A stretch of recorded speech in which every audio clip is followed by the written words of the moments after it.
Oi! Who's that boy Lethal B? Before you watch this video, I have one favour to ask you, but only do it if you agree. If you do enjoy this video and think I say anything of interest, will you do me the honour of clicking the subscribe button? But it's got to be a meritocracy, right? So only click subscribe if you genuinely enjoy it. Thank you so much. Hope you're all well. Today we're going to be talking about Manchester United on the day where they have officially qualified for the Champions League. I thought what we could do is, rather than simply reviewing their match and the significance of their 3-1 away win at Aston Villa, I thought what we could do is actually broaden it and discuss Ole Gunnar Solskjaer, his appointment, how impressive he has been, how incredible this season has been, in my opinion. I think he's got it so right so often. Of course, we need to flag where it went wrong. Istanbul is the obvious one, but Tottenham Hotspur also springs to mind. There are various junctions where Solskjaer deserves stick, but overall, it is an incredibly good season from him, one that I believe will end with silverware. And dare I say it, are they still hunting for a Premier League title? Probably not. But this is a review of the Villa game, but with a slight spin. We're going to be talking about the brilliance of Ole Gunnar Solskjaer. Now there's a sentence I never thought I'd say. Now let me tell you what the springboard for this idea was.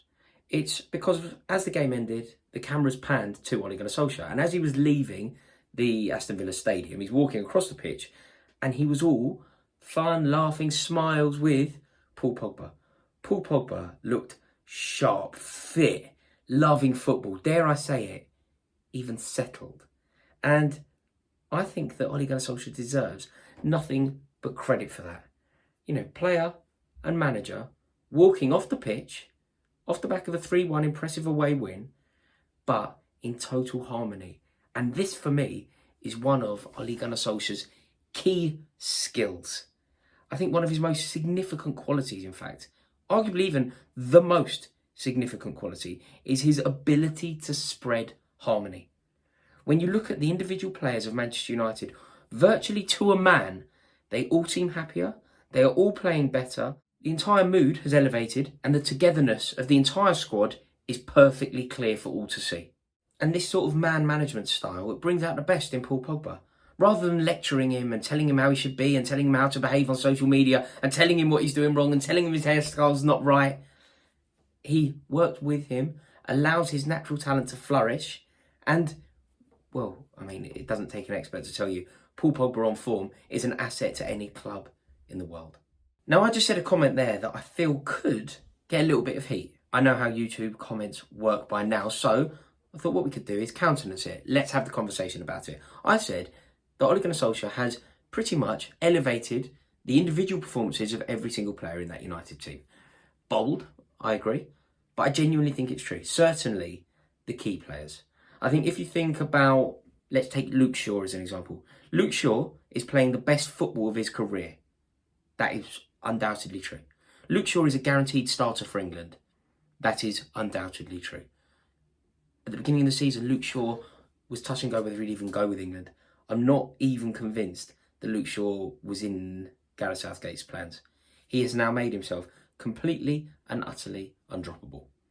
If we use Bruno Fernandes as an example, Bruno Fernandes has been given the ideal platform to position himself as one of the best midfielders in world football. Bruno Fernandes is now definitely one of the best footballers in the world. His goal ratio proves that. The way that he landed at Manchester United, elevated the entire club, has been reciprocated. Manchester United have helped him become that. And again, Solskjaer deserves credit. Bruno Fernandes scored the goal, by the way, today that Paul Pogba won the penalty for. So, again, you can look how they're working in tandem. It's a testament to Ole Gunnar Solskjaer that he's got them playing well. Even somebody like Fred. Fred gets a lot of stick.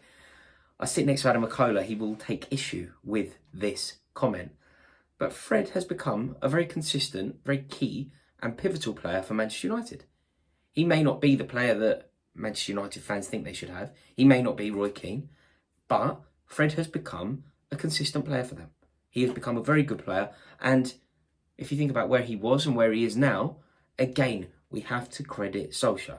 And now this is where it gets really bold. Very brave from Solskjaer, and here he deserves credit. Dropping David De Gea for Dean Henderson is borderline wild if it goes wrong. It's actually a sackable offence. So putting your neck on the line like that is noteworthy and also worthy of praise. Because managers, all the best managers, make bold decisions. Bravery is integral to being a good manager. And the fact that he was prepared to drop the seasoned master for the young apprentice, it's been vindicated so far. And therefore, we have to acknowledge that Ole Gunnar Solskjaer is getting it right time and time and time again. I could go on here, by the way. Cavani, Mason Greenwood, they have all improved and benefited from playing for Ole Gunnar Solskjaer. Ole Gunnar Solskjaer has managed to coax the best out of some of the best in the world. That deserves praise and credit, undoubtedly. And what that has done is, it's created a happy dressing room. People like playing for him. And what that has created, it's created a resoluteness, a determination that is pivotal to winning. And that is why they are on course to finish second in the league and win silverware in Europe. They have a determination to win that is absolutely massive. They have managed to achieve 31 points from losing positions this season. If you subtract 31 points from their total, they have the same amount of points as Newcastle United. So that's where they would be if they didn't have this sheer desire to win. And that desire comes from the manager. Also, if they go one more game, Wolverhampton Wanderers away, I think, one more game unbeaten, they will have gone the entire season away from home unbeaten. Huge amounts of praise for that. I just don't see how Ole Gunnar Solskjaer, and this exists within the Manchester United fan base, almost more than anywhere else. There are some key detractors. Maybe it's just prominent voices, I know. If you're a Manchester United fan, actually, do me a favour, comment below here. Because when I spell it out like this, I just can't see how people don't think the fella's done a good job. Harry Maguire. Now, here is another player that I'm going to give a lot of credit to. I know it's not going to be popular, but I genuinely believe it to be true. People seem to see Harry Maguire as a Franz Beckenbauer type. They expect that level of performance from him. They want him to be Rio Ferdinand. And I concede that he isn't that. But Harry Maguire is still a damn good defender who has played brilliantly for Manchester United at times. Manchester United's level of stinginess at the back of late is largely due to Harry Maguire. He has played in every minute of every match in the Premier League since he signed for Manchester United. That is 72 games. That is outrageously good. And in a day where they have officially qualified for the Champions League, they've won away from home, coming from a goal behind again, in a performance that looked very good. Mason Greenwood becoming the highest goal-scoring teenager ever to play for Manchester United. The only thing that they will be fairly disheartened with is the fact that Harry Maguire has got an injury. He will now miss the game against Leicester, and I think Gareth Southgate and Ole Gunnar Solskjaer will be fearful as to how serious this injury is. Harry Maguire is a lion. He isn't somebody who feigns injury. You could see that as after that clash with Al Ghazi, I think, he was clearly injured, but he got up and tried to play on, which is almost a worry. He has that tenacity and determination that could cost him. So I saw a picture of him leaving Villa Park in one of those boots. So obviously we hope he's okay. But Manchester United with a Europa League final in Gdansk to be coming will be preoccupied by that. People got to remember the Euros starts soon. To bring it back to Solskjaer though, I think that he has done incredibly well with Harry Maguire. I think that Harry Maguire's had a good season. And I know it's fashionable to slate him. I know it's fashionable to talk about the amount of money spent on him.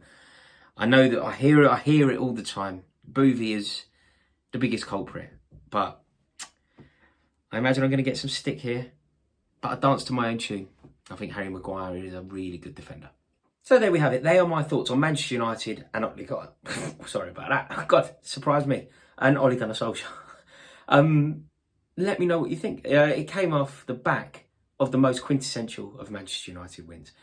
Manchester United fell a goal behind, and then a Bruno Fernandes penalty. Greenwood and Cavani scored. Paul Pogba again pulling the strings. It is so Manchester United under Ole Gunnar Solskjaer, and I think that is a compliment and a very good thing. As always, keen to hear what you think, so please let me know, and do me one massive favour. If you would be so kind, please click the subscribe button if you enjoyed this video, and why not drop it a like. I hope you all have a fantastic Sunday night. I am now going to go and drink a drop of 2017 Cabernet Sauvignon and watch the Arsenal game in a bit.